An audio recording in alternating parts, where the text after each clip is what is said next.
बच्चों आइए प्रश्न को देखते हैं। प्रश्न दिया गया हमें, यदि x और 3 और -2 और 5 को मिलाने वाली रेखा का झुकाव कोण 45 डिग्री है तो x का मान ज्ञात कीजिए। बच्चों इस प्रश्न की जो हमारी मुख्य अवधारणा है वो क्या बनती है?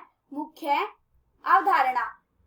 अगर बच्चों हमें थीटा पता हो और दो बिंदु पता हो तो क्या होता है? मतलब दो बिंदुओं की परिवृत्ता बराबर होती है टेंजेंट थीटा की, और दो बिंदुओं की परिवृत्ता क्या होगी बच्चों? उसका हमारा सूत्र होता है y2 माइनस में y1 बटे में x2 माइनस में x1 बराबर होती है टेंजेंट थीटा के। अब ये देखो बच्चों हमें प्रश्न में क्या बोला है? हमें बोला है कि यदि x3 और -2 और 5 मतलब दो बिंदु दे रखे हैं, इस बिंदु का नाम रख देते हैं बच्चों P और इसका रख देते हैं Q। ये बिंदु है बच्चों हमारा x और 3 और ये हमारा -2 और 5। ये क्या है? इन दोनों को मिलाने वाली रेखा, मतलब इन दोनों बिंदुओं को मिलाने वाली रेखा।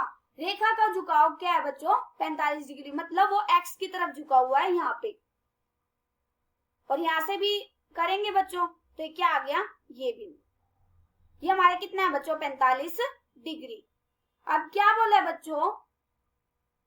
ये हमारा क्या हम नाम रख देते हैं? हम r रख दिया, तो यहाँ से हमें क्या पता चल रहा है? ये तो हमारा x1 होगा और ये y1, और ये क्या होगा बच्चों? x2 और ये y2।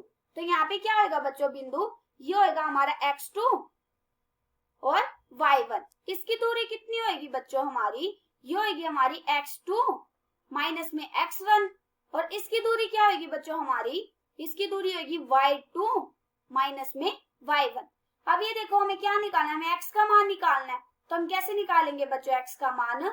हमें थीटा कितना दे रखा है? थीटा हमें ज्ञात है, थीटा हमें दिया गया है बच्चों 45 डिग्री। थीटा बराबर 45 डिग्री।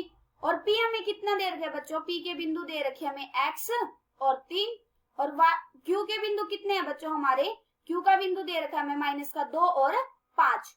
हम जानते हैं अगर हमें दो बिंदु पता है तो और थीटा पता हो तो क्या होते हैं बच्चों? उन दोनों की परिवृत्ता, मतलब पी क्यू की परिवृत्ता बराबर होती है टेंजेंट थीटा के। जब बच्चों यहाँ से लगाएंगे तो यहाँ से क्या है? y2 माइनस में y1 बटे में x2 माइनस में x1 बराबर है टेंजेंट थीटा के। अब ये देखो P बिंदु हमारा क्या है बच्चों? P बिंदु हमारा है x और 3, और Q बिंदु हमारा क्या है बच्चों? Q बिंदु हमारा -2 और 5। ये हमारा क्या है बच्चों? ये हमारा x1, ये y1, ये हमारा x2 और ये y2। जब हम यहाँ पे लगाएंगे तो यहाँ से क्या आ जाएगा बच्चों? y2 कितना? 5 माइनस में y1 कितना है बच्चों हमारा? 3 बटे में x2 कितना है बच्चों? -2 और x1 कितना है? x, मतलब -x बराबर टेंजेंट थीटा कितना है बच्चों हमारा? 45 डिग्री। और हम जानते हैं टेंजेंट 45 डिग्री कितना होता है बच्चों? टेंजेंट 45 डिग्री 1 होता है। तो यहाँ से क्या आ जाएगा बच्चों? ये आ जाएगा बराबर का 1, और यहाँ से हल करके आ जाएगा 2 बटे में -2 माइनस में x। अब ये देखो -2 माइनस x किस में? भाग में। दूसरी तरफ जाके क्या हो जाएगा? गुणा में -2 माइनस का x बराबर 2। यहाँ से x का मान निकालना है, यहाँ से x का मान क्या आ जाएगा बच्चों? ये माइनस को दूसरी तरफ भेजेंगे क्या हो जाएगा? +4, और ये माइनस है तो दूसरी तरफ भेजेंगे तो ये आ जाएगा -4। हमारा x का मान क्या आ गया बच्चों? -4। आशा करती हूँ कि आप सबको समझ आया होगा। धन्यवाद।